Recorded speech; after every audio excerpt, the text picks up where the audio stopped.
Hi, Maddie McClure here from Holy Grounds Music, and today I am with Martin May. Martin May? Martin Mai. Martin May. Martin Mai. Yeah. And we're actually sitting in Kulturwerk, M14, in Leipzig, Germany. And this is a music school which is founded by Martin and his wife Marta. And it's a very great project, and had the privilege last week to be involved with one of the band camps which ran for a week, and there was lots of young people involved, and yeah, they got put into bands and rehearsed the whole week and performed in a concert, and it was a very great experience. And my niece was also there, which was very emotional for me to see her getting up on stage and performing with other young people that she had only just met. So today I want to talk to Martin about worship, because we're a similar age, I believe. We're like... You want to talk about age now?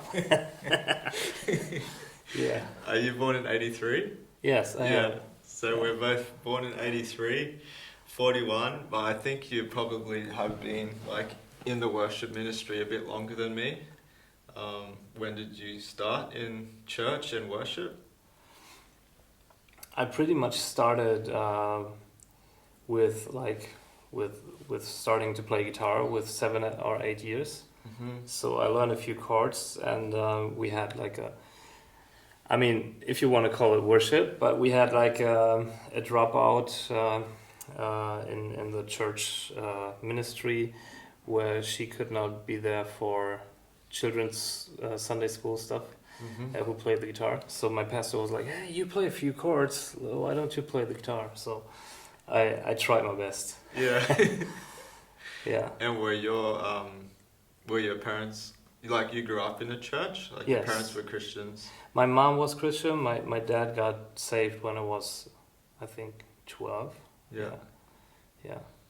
Crazy. So you've been in the worship ministry or Mhm. children's church since the age of 7, Yeah, playing guitar.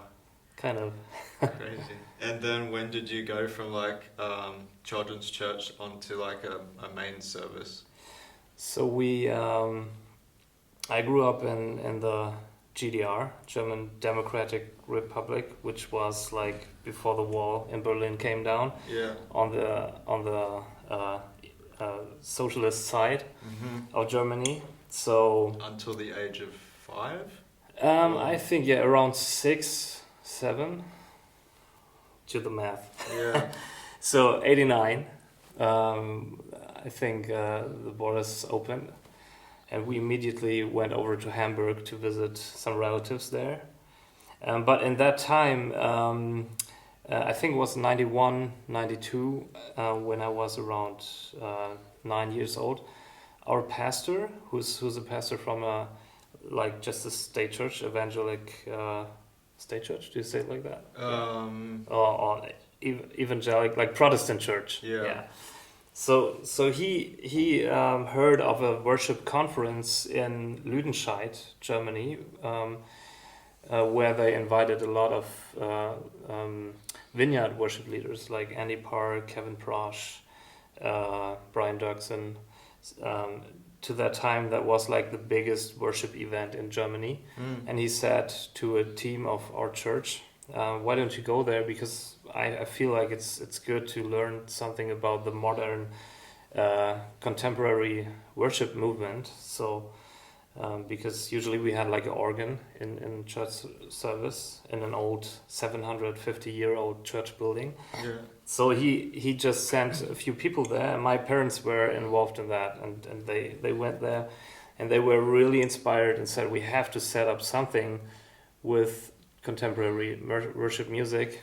And they had a lot of not only playing songs, they had this free thing going on, being inspired, singing in tongues and all that stuff. So they wanted to bring it there, and so they started a youth worship service which took place once a month.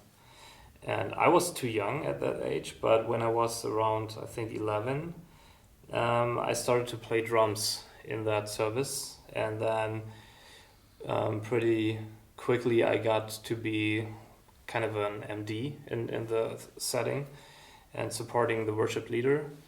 And when she just moved away to another place, I took over with worship leading. Maybe I was around 13 years old, maybe. Yeah.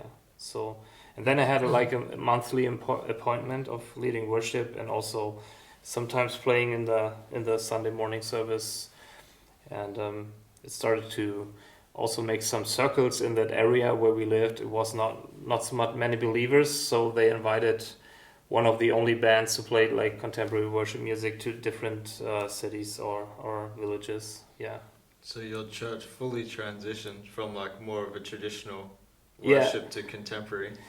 Maybe not fully, but yeah, it was kind of like a little, how do you say, oasis, like this Oasis. in this very dry country side. There were a few churches in Mecklenburg-Vorpommern on the Baltic Sea, which got involved into that kind of church thing. Yeah, but it was kind of an oasis. Yeah, we still have organ in the Sunday morning services, but a lot more like contemporary worship music. Yeah. Yeah.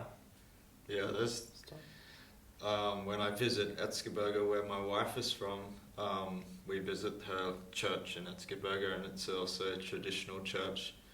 But her uncle plays guitar there in the church, and they're still singing like traditional songs, and they actually sit with their backs like away from the crowd, like they're not on the stage facing the crowd. They're sitting. Was it like above, like on the? No, they're sitting in the front row, but you see the back of their heads. Oh, okay. And he's playing guitar, and Yes. then the bass player is sitting next to him. That's actually a big topic in the Protestant church in Saxony, or maybe even Germany, that the church musician, usually when he's playing the organ or whatever he's doing, he's not facing the church. So sometimes I'm doing workshops with church musicians, Yeah. and they're like, yeah, how does that work? You face the church, you look at them when you sing, and it's like for some people it's a strange thing to do. Yeah. Because we all focus on the cross, like it's interesting. So Yeah. they do it there. Yeah. You see the piano player from the side, but yeah, like I never saw it before because I grew up in a contemporary kind of church in Australia, and it was always like a rock style band on the stage, and you see them and they're leading. But yeah, it kind of challenged me a little bit, like, oh, okay, yeah, it isn't about the person who's leading the worship, it's about God. So there's true. no distraction. Yeah. Yeah, that's a little bit off topic, but anyway. I think it isn't. Yeah, actually, it's not off topic. Yeah. And so then how long did you kind of stay in this kind of role as worship leader before you moved to here, actually, the Andreas Kirche? Oh, it's in that role I stayed until like I was 19 or maybe 20 years old, and pretty much in that church, and sometimes we went to other places and also had some like worship seminar or like worship conferences that we did.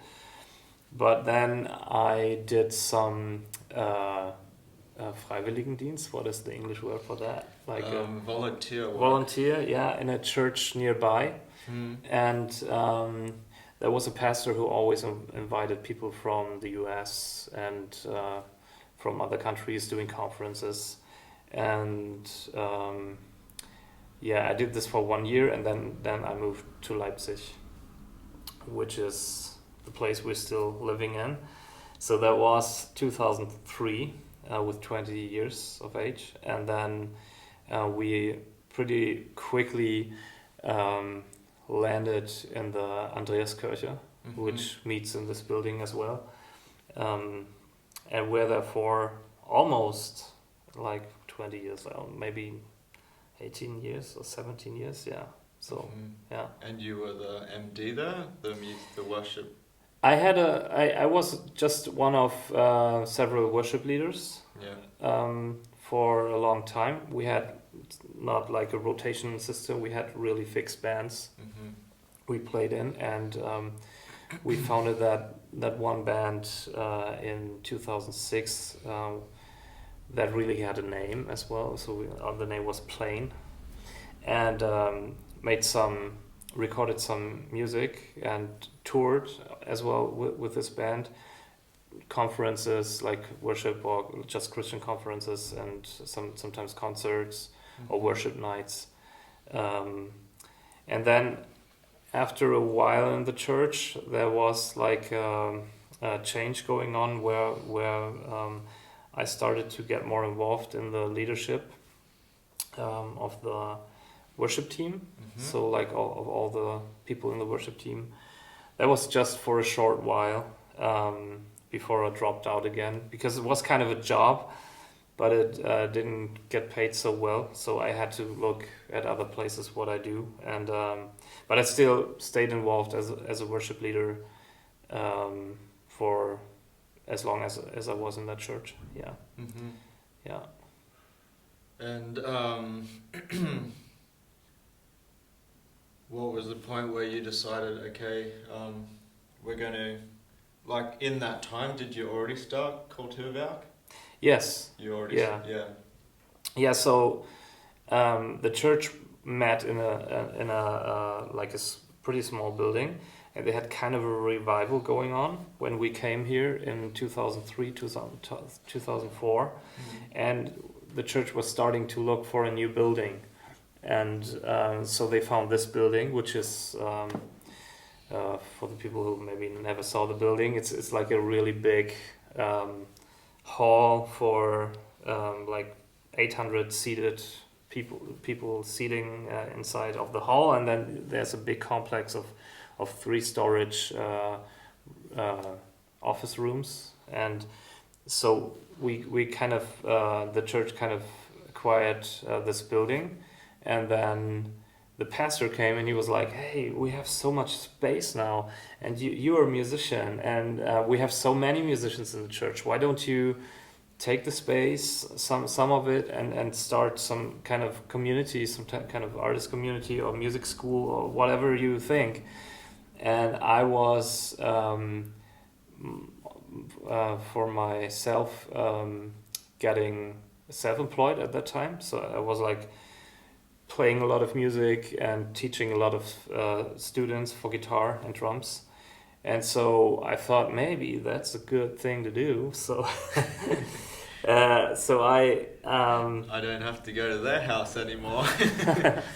yeah. So yeah, I kind of felt like a calling, because it's once or twice in my life there was like a strong prophetic thing going on where I felt God is just proving that me and my wife, we're kind of a not point. How do you say it in English? Like a people meet where we are. So and get to know the Lord, and also just get to know each other, and we support them and have some uplifting community going on. And this happens in our lives since we were there together. So I thought that's a cool thing, because now we have some more room for that. And so I got into that. How do you do that? Create a music school and start from scratch and do all that. So yeah, that was pretty much how we came to that. I never said I want to be a boss of a music school. It was just the thing that seemed pretty obvious to do at that time. And so it was more of a community thing in the beginning, and then it turned more and more professional. So at one point, so maybe like around 2007, the idea started. 2010, we opened the doors. And then around 2017, which is another 7 years later, we thought, oh, we have to kind of professionalize it. And so my wife and I, we got to be the leaders and bosses of this company. So yeah. And did you already have the vision in mind when you started, or it kind of formed over the years? Yeah, we kind of had the vision, but maybe we were too young to envision how much work around, like all the surrounding work, is taking your time. So we kind of held it like on a low level because we played a lot of music in the beginning, and we toured and had had a lot of students as well. And then it came to that point where we thought, oh, either we just leave it as it is, let somebody else do the job of leading the school, or we kind of professionalize ourselves and go into that. And then in that time we also got our first child, so we had this safety question going on. Like we have a child now, we have to care for it. So we said, okay. We take over this responsibility. Yeah. Was that the question? I don't remember the question. The question is about the vision. Oh yeah, and like the vision, I'm pretty much kind of a person who never. I don't want to say I have the vision of doing Kulturwerk. You know, because I think.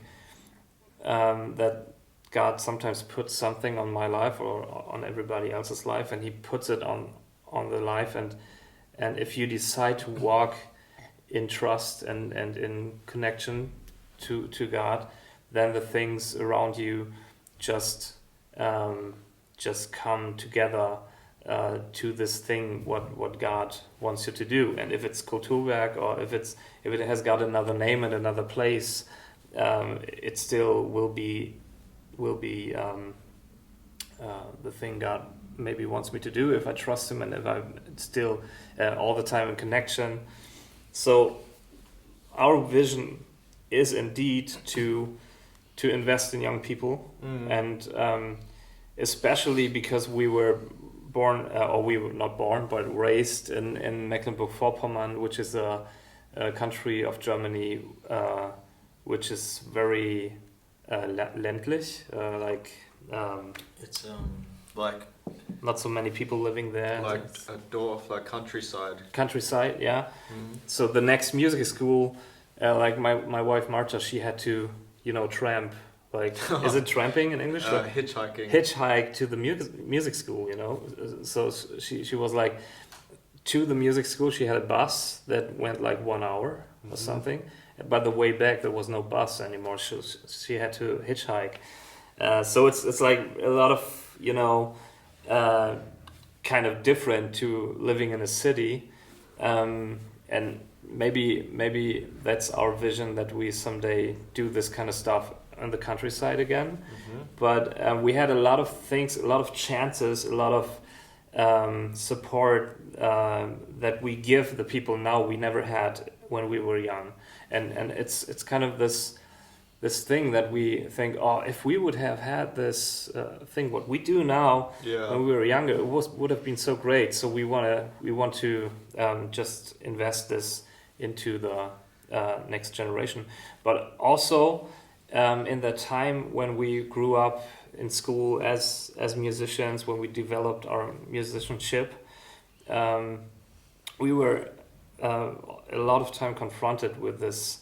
Oh, you are a musician and you are in church, so you gotta sing Jesus songs, and you have to have some Christian lyrics and all this kind of thing, and we especially Marta, my wife, she grew up in like a very she was not raised as a Christian, so she grew up in a very kind of a hippie community with a lot of arts going on, like theater and like sculpting and painting and music and so like a Wagenplatz, huh? A Wagenplatz.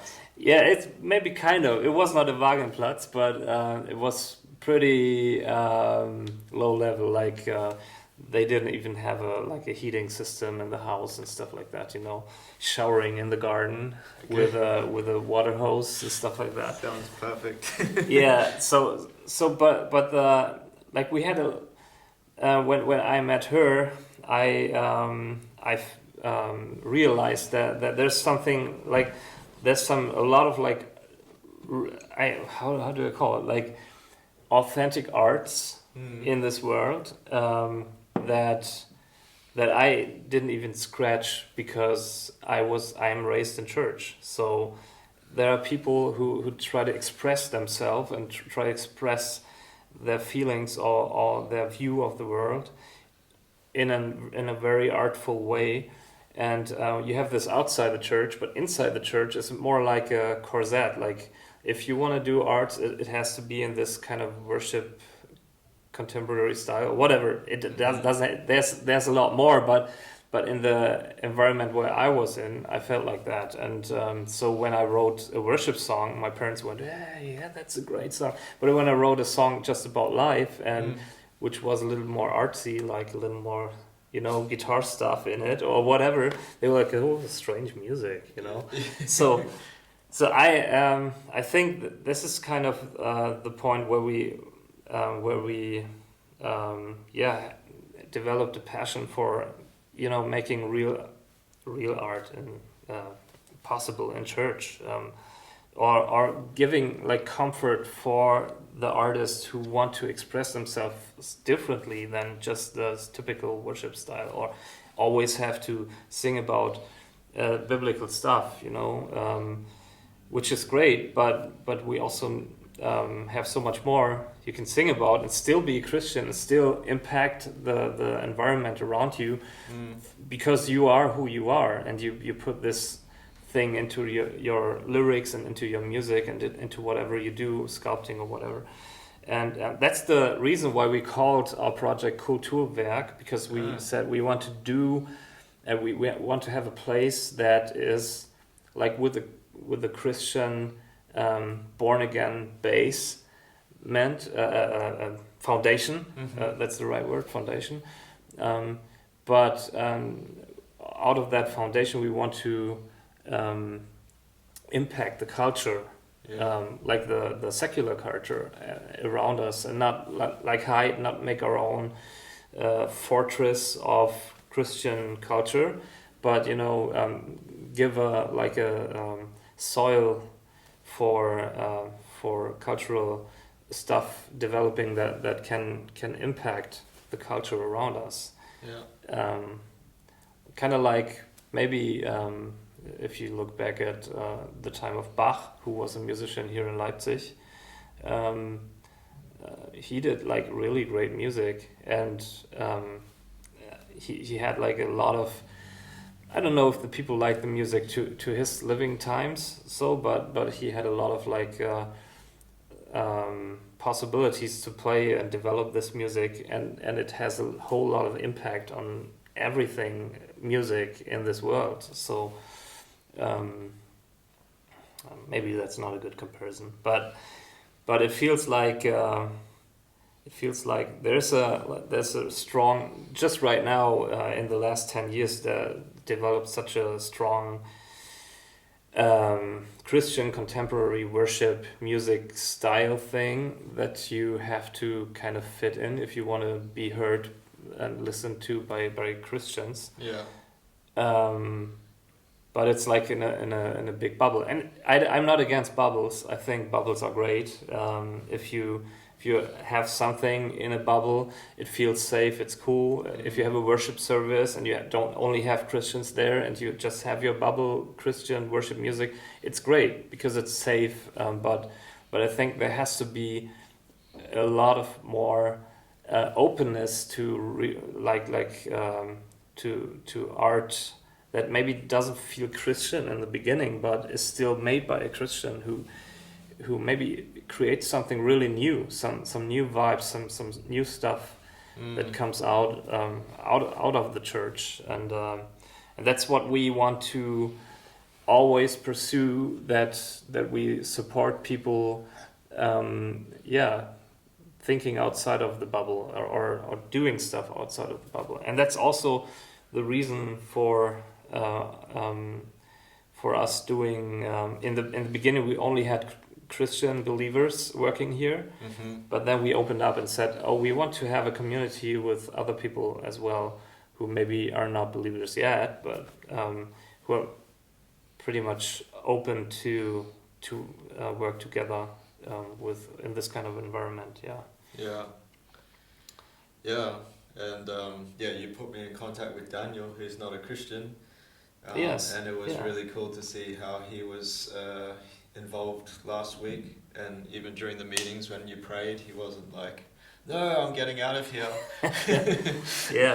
And it's like similar in my band. We have one person, Lucas, who's also not believing, but he's super open, like to playing. Like, we play worship songs in our band. We have some worship songs. I write music which is definitely like inspired by God, and it's my heart singing to God, and we're playing in Christian music festivals, and I think it is important to not be in the bubble. So you probably don't really know much about what I'm making and why I'm making this video, but I'm making a website which is non-existent yet, but I'm creating all the content at the moment. I have already a lot of lessons that I've made, and it's specifically about worship guitar. But actually all the things that you talked about are very much in line with what I'm doing with my website. The main theme and the main statement on the homepage is yet a time is coming and has now come when the true worshippers will worship the Father in spirit and in truth, for they are the kind of worshippers the Father seeks. And that's like the heart behind what I'm pursuing. Like, obviously it's going to be a course where people will learn the skills to be able to play guitar, but it will be more focused on not just being able to have the skills, but also pursuing this idea of like, what does it actually mean to be a true worshipper that worships God in spirit and truth? And like, I think you've probably had similar ideas or similar thoughts. Like, how has your journey over the last 30 years of being involved in worship ministry in church, and also performing outside of the church, maybe in a more of a secular setting, how has it changed over the years? Like, what would you define now as worship being? Yeah, so I can remember the first time when I brought an actual guitar amp to our church, to the old church building, and there were some older women who were always early and were waiting for the service to start, and they were like really upset that I bring such a, like this, why does it always have to be so loud and stuff like that. And so my grandma, who was the organ player in the church, she was already there, and I looked up to her and said, hey Grandma, can you just play the organ with some register out?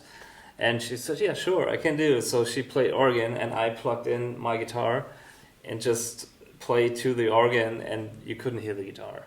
And I'm to the old ladies, I'm like, you see, it's not louder, it's just you don't like the music or whatever.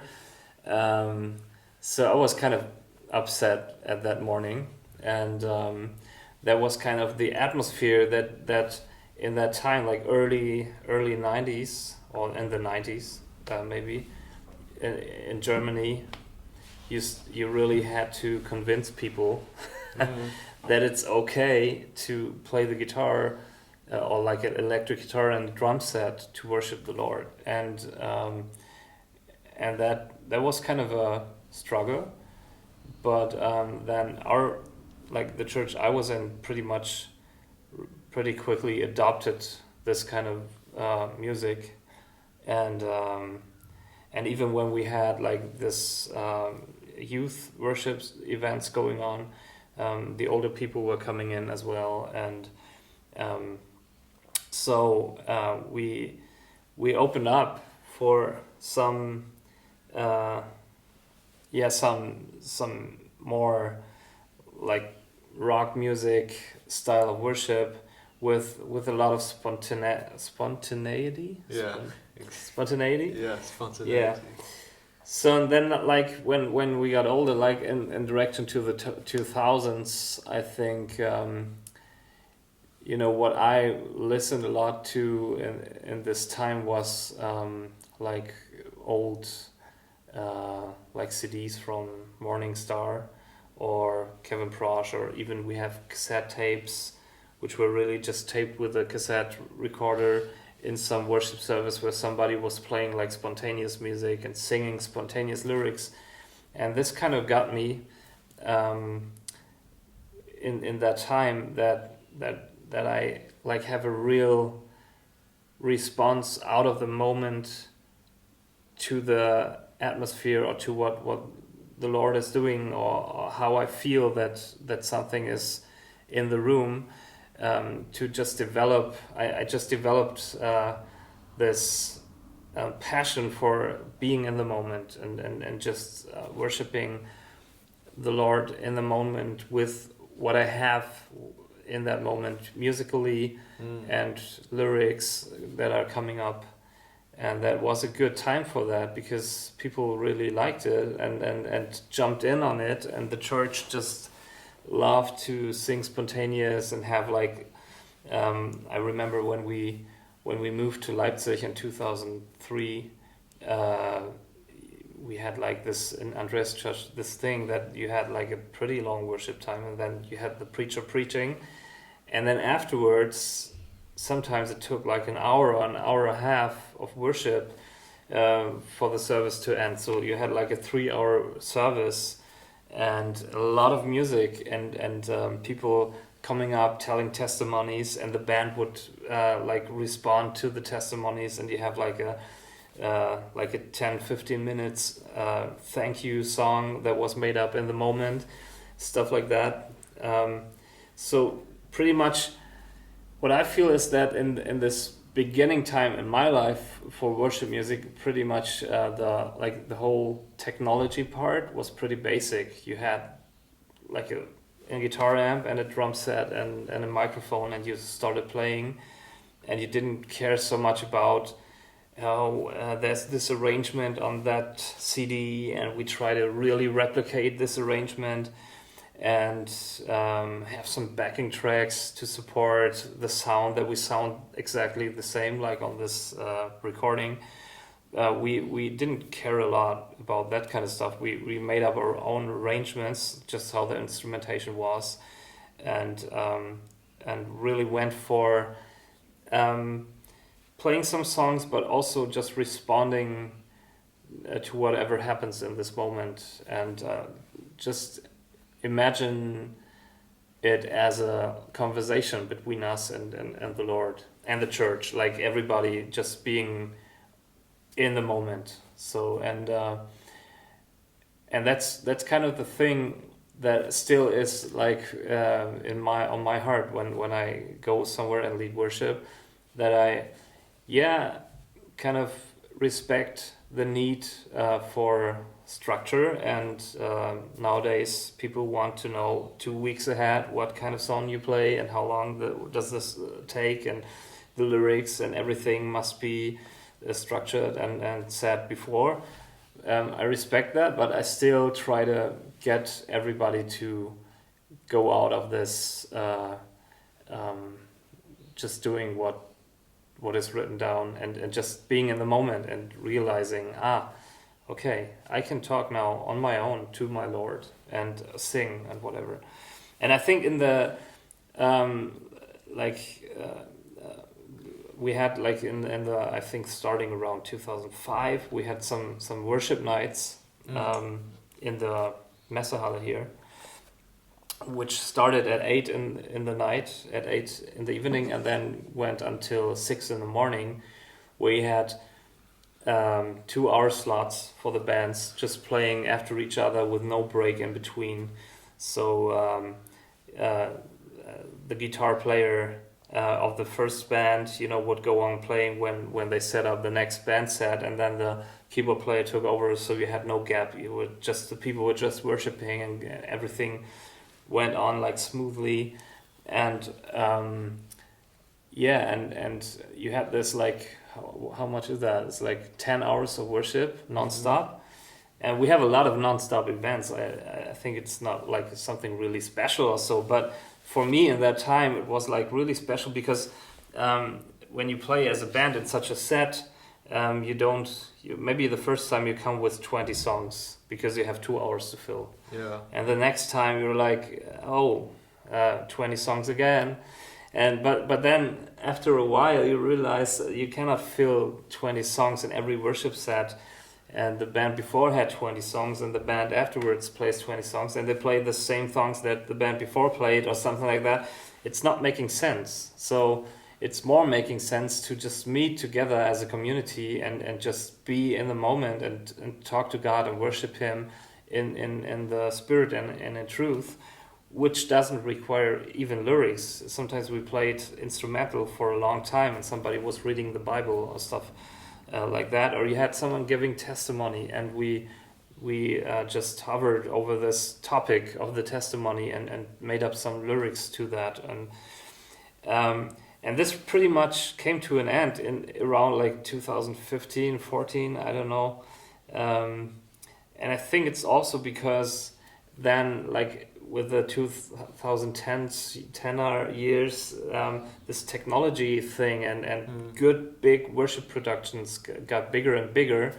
And I don't think it's something bad, because it inspired me as well. And I love all the music coming from Elevation and Hillsong and how they're all called.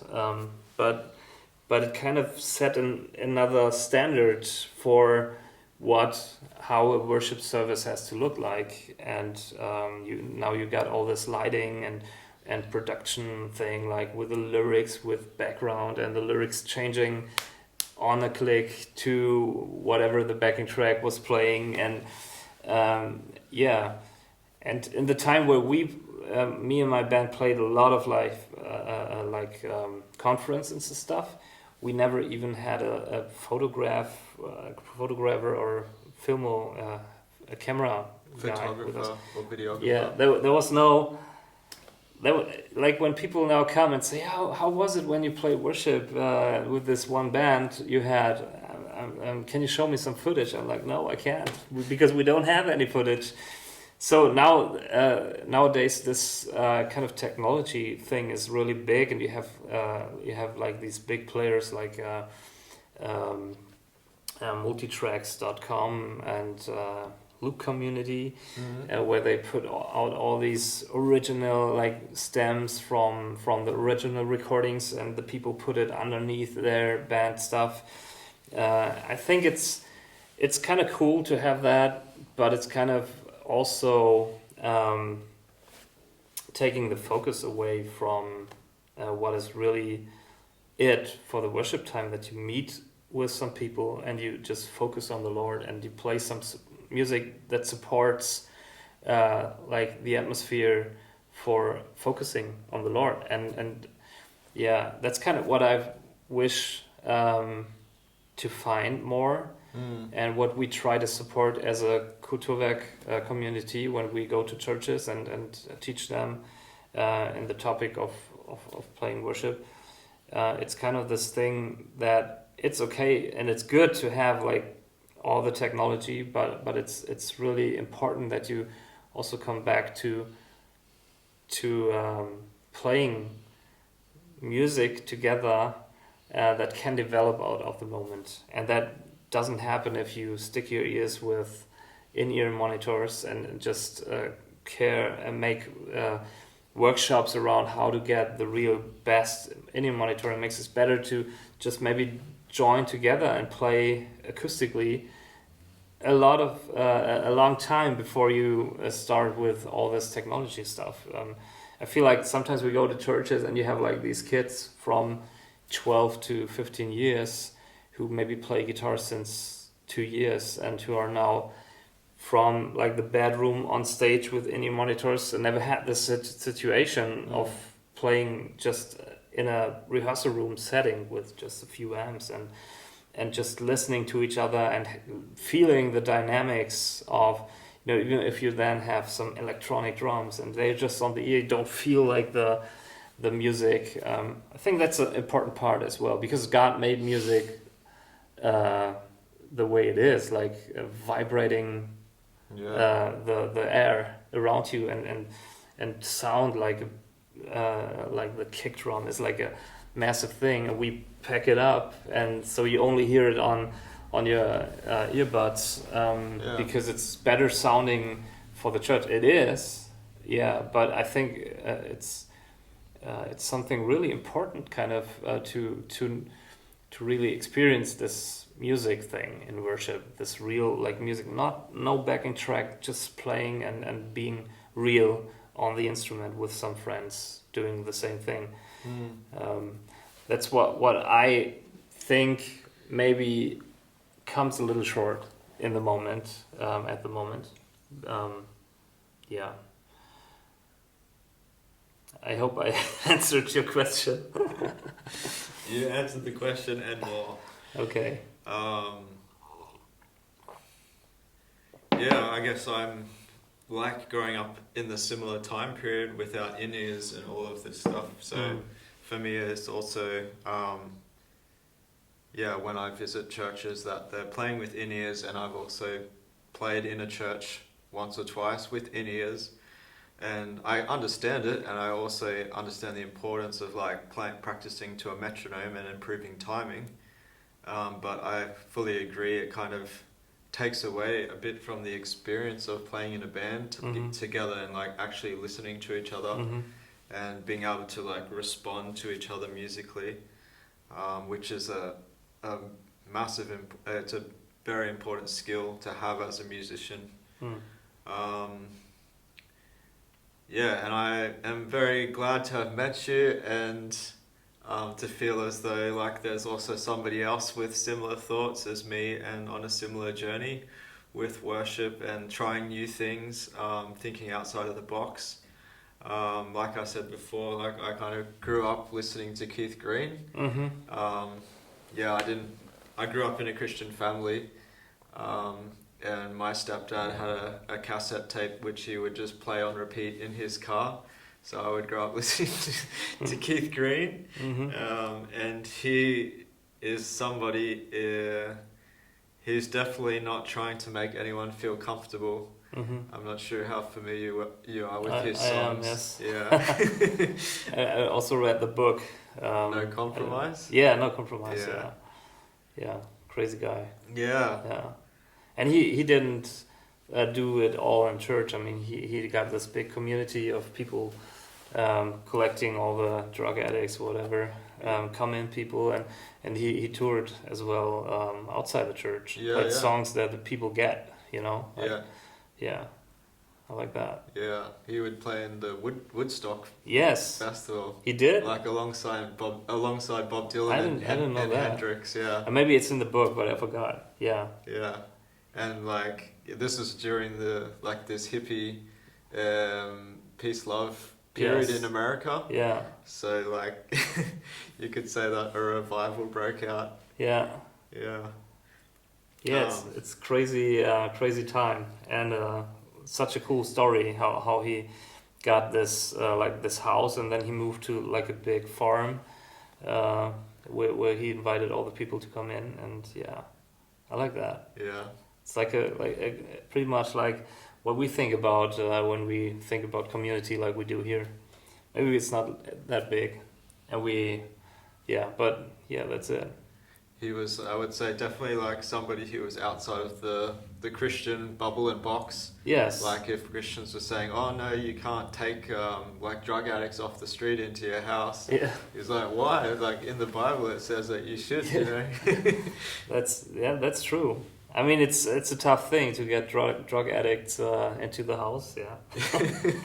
We should have some people around who can handle that. But yeah. It definitely he definitely had a open heart for everybody, and many churches try to have an open heart for everybody, but fail at just this basic level of having really strange people around. I mean, and sometimes that's also the strange people don't feel comfortable to get in like this really clean church environment, and maybe they're there for two services or so, and then they stay away again. And that's so cool to have people who make this kind of community possible, where people feel safe and welcomed, even if they're really strange. Yeah. Yeah. All right. So, if you could leave us with some last thoughts for people who are maybe just starting out on their journey, getting involved in a worship team, or they've been involved for a while, what would you kind of say to them to either challenge or encourage them on their journey? Yeah, what I say a lot also in the workshops I do is that at one point I got the advice that I have my own little garden with the Lord. Just imagine like the Garden of Eden, where the Lord walked around and basically met with Adam and Eve. So to find that spot in your life, in the private, at home, or for me, it oftentimes is like when I have a longer car drive and I'm alone in the car, and I really have my time with the Lord. But just find something that really empowers you to tune in with the Lord, and also with the instrument. If you lead worship or if you just play an instrument in the worship team, but find the time where you just are alone with the Lord and play music dedicated to Him, and to focus on Him in playing music, and not just from rehearsal to rehearsal and listening to a song and trying to play the song. Just get everything of that away and just sit down with your instrument. Even if it's just drums, which is not like a melody you play or sing, but rocking out and focusing on the Lord and just having a time and worshiping Him with this craft. That's a really important thing, and that will change the way you play on a stage in church or in a rehearsal room together with other people, because your focus, you find your focus, and that's what everybody should find, the right focus on a worship stage, if you can call it like that. Yeah. So some good words of advice.